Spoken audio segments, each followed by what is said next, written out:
Le damos la gloria a Dios por todos los hermanos que nos están viendo por televisión, en sus casas y en algunas ciudades de este país, Colombia, Suramérica, Centro y Norteamérica. Toda la gloria es para el Señor. Aleluya. El nombre de esta prédica, el Señor me dice que sea humilde, octava parte, la humildad de la obediencia. Y yo quiero, mi hermano y mi hermana, que usted vaya a Isaías 57:15 y leemos la palabra en el nombre del Padre, del Hijo y del Espíritu Santo de Dios. Porque así dijo el alto y sublime, el que habita la eternidad y cuyo nombre es el Santo. Yo habito en la altura y la santidad, y con el quebrantado y humilde de espíritu, para hacer vivir el espíritu de los humildes y para vivificar el corazón de los quebrantados. Padre, yo te doy las gracias, Señor, por esta palabra de poder y autoridad y fuego. Gracias, Espíritu Santo de Dios, porque tú nos das el pan que para vida eterna es. Oh, toda la gloria es para ti, Señor. En esta hora reprendo a Satanás, sus principados, sus potestades, sus gobernadores de tiniebla, están reprendidas y mandadas al infierno. Ese es su lugar. Poderoso y glorioso eres, Señor. Gracias. Gracias, Rey. Para los que llegan tarde, el nombre de esta prédica, el Señor me dice que sea humilde, octava parte, la humildad de la obediencia. Mire, hermano y hermana, desde el siglo XX, el siglo pasado, se ha levantado una iglesia que ha tergiversado, ha cambiado la enseñanza de la Biblia, predicando que la iglesia es cabeza y no cola, y que debe arrebatarle las bendiciones al diablo, que la iglesia declara y decreta y así obtiene todo lo que desea. ¿Cómo les parece? Es la iglesia que cree que lo merece todo y que está para ser prosperada materialmente en poder político, económico, religioso y en todos los niveles. Esta iglesia se ha levantado sobre la altivez y la soberbia y no corresponde a la verdadera iglesia de Jesucristo. El Señor Jesucristo permanentemente enseñó que la humildad es esencial en la iglesia, en los hijos de Dios y en sus siervos. A sus discípulos permanentemente les enseñó que no se vanagloriaran, que no fueran altivos como los mundanos, es decir, los gobernantes de las naciones y todos aquellos mundanos que se sienten bien cómodos en el poder. Pero la manera de cómo el Señor les enseñó a sus discípulos cuando caminaron con Él y a la iglesia que surgiría después de que el Cristo vivo partió hacia el cielo, la manera como les enseñó la humildad, yo quiero que me siga, fue a través del padecimiento. Quiero que subraye, fue a través del padecimiento. La tribulación y la prueba, esa es la que no les gusta escuchar a los apóstatas. Muchos dirán, ahora viene el pastor a hablar de lo mismo, pero no puedo predicarle algo distinto a lo que la Biblia enseña, a lo que la Biblia dice. Y es que nuestra salvación está sustentada en los padecimientos, sufrimientos y muerte de nuestro Señor Jesucristo. Aleluya. Y la Biblia enseña que nosotros no hemos padecido como el Señor. Lee conmigo Hebreos 12, versículos del 2 al 4. Puesto los ojos en Jesús, el autor y consumador de la fe, el cual por el gozo puesto delante de él sufrió la cruz, menospreciando el oprobio, y se sentó a la diestra del trono de Dios. Considerad aquel que sufrió tal contradicción de pecadores contra sí mismo, para que vuestro ánimo no se canse hasta desmayar, porque aún no habéis resistido hasta la sangre combatiendo contra el pecado. Hermano y hermana, no hemos sufrido como el Señor padeció a lo sumo. Yo quiero que eso lo guardes en tu corazón. Sin embargo, el Señor nos dice que padeceremos por causa del Evangelio, que tendremos pruebas, que tendremos tribulaciones.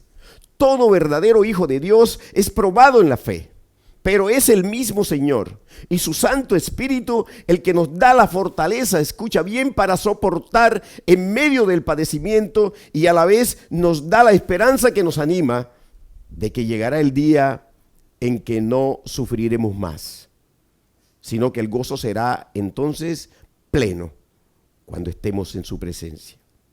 Uno de los objetivos del padecimiento es producir humildad en nosotros.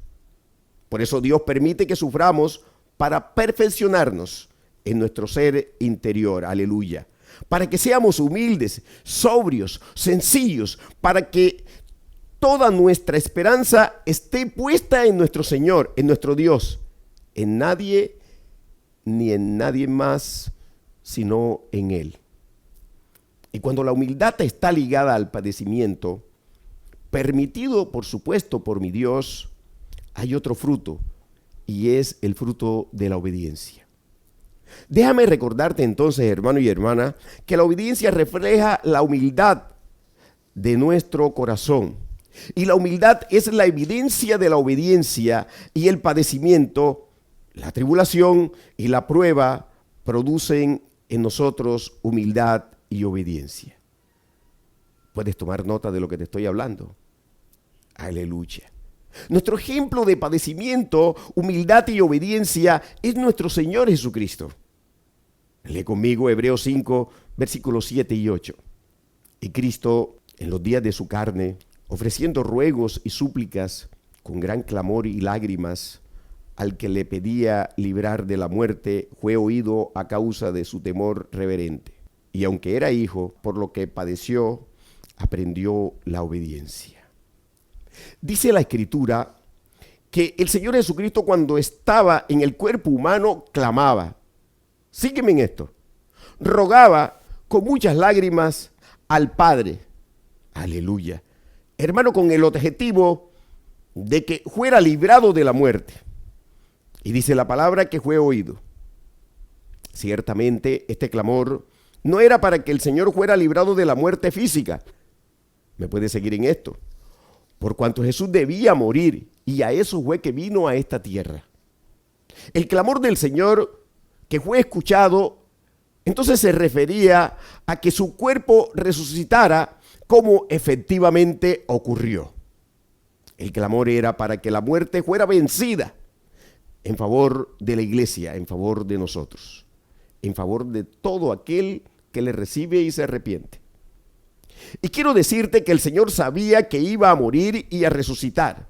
Sin embargo, clamó con temor reverente, dice la palabra de Dios, lo cual aconteció como ejemplo para nosotros, que debemos estar clamando, que debemos de estar gimiendo con temor reverente delante de nuestro Dios Padre, para que alcancemos la resurrección si dormimos antes del arrebatamiento. Debemos estar gimiendo también para que nuestros cuerpos sean glorificados, para que sean transformados si llegamos a estar vivos hasta ese día, para que seamos librados de este cuerpo de muerte. Aleluya. Y yo quiero que note, hermano y hermana, que en el versículo 8 de Hebreos 5, dice la palabra que el Señor Jesucristo, a pesar de ser hijo, el Hijo de Dios, aleluya, aprendió la obediencia.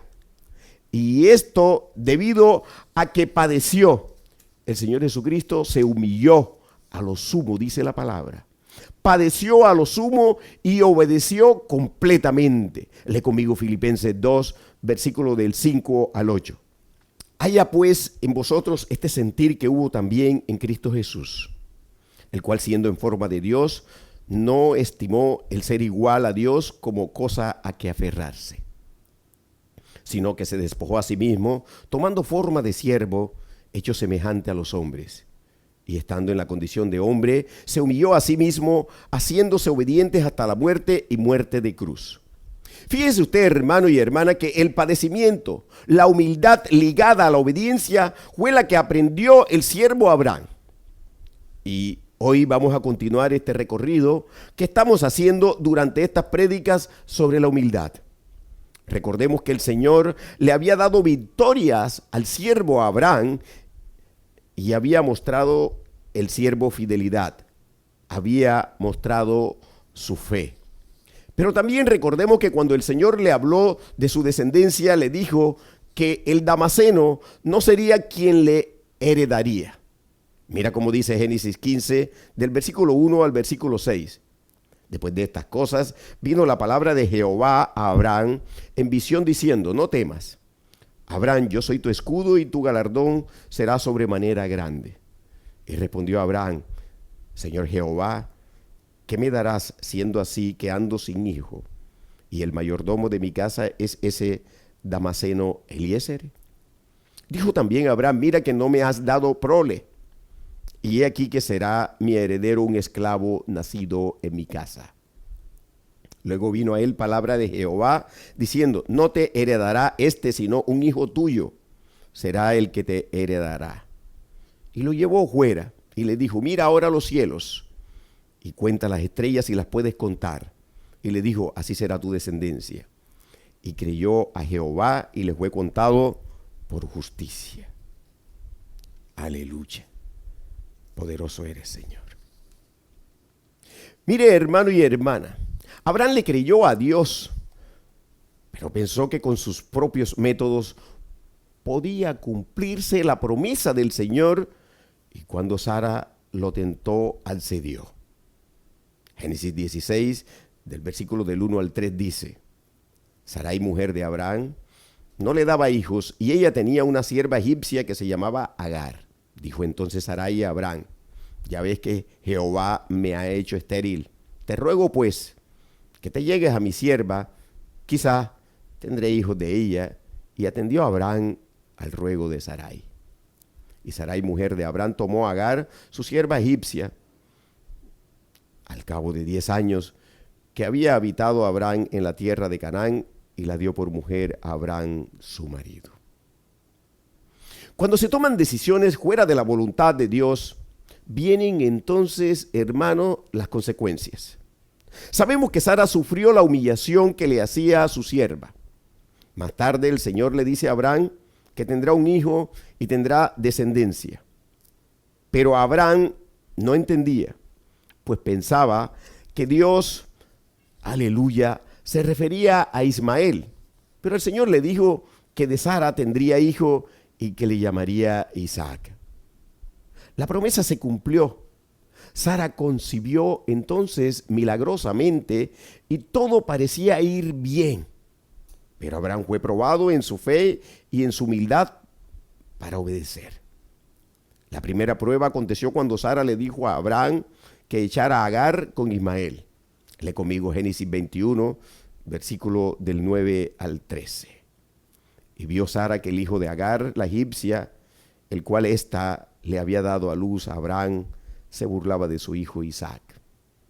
Por tanto, dijo a Abraham, echa a esta sierva y a su hijo, porque el hijo de esta sierva no ha de heredar con Isaac mi hijo. Este dicho pareció grave en gran manera a Abraham a causa de su hijo. Entonces dijo Dios a Abraham, no te parezca grave a causa del muchacho y de tu sierva. En todo lo que te dijere, Sara, oye su voz, porque en Isaac te será llamada descendencia. Y también del hijo de la sierva haré una nación, porque es tu descendiente. Aleluya. Y dice el versículo 14, entonces Abraham se levantó muy de mañana y tomó pan y un odre de agua y lo dio a Agar, poniéndolo sobre su hombro, y le entregó el muchacho y la despidió. Y ella salió y anduvo errante por el desierto de Berseba. Abraham tuvo que obedecer la voz de Dios y confiar en él, pues le había dicho que tendría cuidado de su hijo Ismael. Aleluya. La segunda prueba, hermano y hermana, que padeció Abraham fue más fuerte, y se trató del sacrificio de su hijo Isaac. Génesis 22, versículo del 1 al 3 dice, aconteció después de estas cosas que probó Dios a Abraham y le dijo a Abraham, y él respondió, heme aquí. Y dijo, toma ahora tu hijo, tu único Isaac, a quien amas, y vete a tierra de Moriac y ofrécelo allí en holocausto sobre uno de los montes que yo te diré. Y Abraham se levantó muy de mañana y enalbardó su asno y tomó consigo 2 siervos suyos y a Isaac su hijo, y cortó leña para el holocausto. Y se levantó y fue al lugar que Dios le dijo.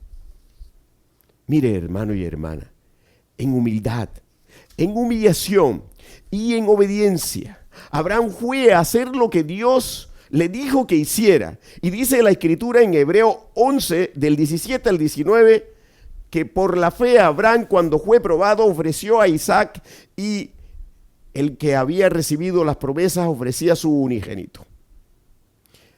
Habiéndosele dicho: en Isaac te será llamada descendencia, pensando que Dios es poderoso para levantar aún de entre los muertos, de donde en sentido figurado también le volvió a recibir.